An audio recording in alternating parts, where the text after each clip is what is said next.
കൊട്ടാരക്കര ഗണപതി ക്ഷേത്രത്തിലെ അനധികൃത പ്രസാദ നിർമ്മാണവുമായി ബന്ധപ്പെട്ട് ദേവസ്വം എഒയ്ക്കും മേൽശാന്തിക്കും ഇന്ന് നോട്ടീസ് നൽകും. ദേവസ്വം അസിസ്റ്റന്റ് കമ്മീഷണറാണ് ഇവർക്ക് നോട്ടീസ് നൽകുന്നത്. കൂടാതെ കീഴ്ശാന്തി ചുമതല വഹിക്കുന്നയാൾക്കും നോട്ടീസ് നൽകും. ഇവരിൽ നിന്നും വിശദീകരണം ലഭിച്ചതിന് ശേഷമായിരിക്കും വിഷയത്തിൽ തുടർ നടപടികൾ ഉണ്ടാവുക. കൃത്രിമ പ്രസാദ നിർമ്മാണം കണ്ടെത്തിയ സ്ഥലങ്ങളിൽ ഇന്നലെ ദേവസ്വം വിജിലൻസ് എത്തി പരിശോധന നടത്തിയിരുന്നു. സംഭവത്തിൽ ദേവസ്വം വിജിലൻസ് ഇന്നലെ തന്നെ അന്വേഷണവും തുടങ്ങി. ക്ഷേത്രത്തിൽ നിന്നും കുറച്ചു മാറിയുള്ള ഒരു വാടക വീട്ടിലാണ് അനധികൃതമായി കരിപ്രസാദ നിർമ്മാണം നടത്തിയിരുന്നത്. ഈ വീട്ടിലാണ് ഇന്നലെ പരിശോധന നടത്തിയത്.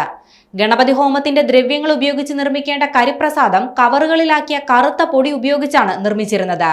അതുമാത്രവുമല്ല, തീർത്തും വൃത്തിഹീനമായ ചുറ്റുപാടിലായിരുന്നു ക്ഷേത്രത്തിലെ ചന്ദനവും കരിപ്രസാദവും നിർമ്മിച്ചിരുന്നത്.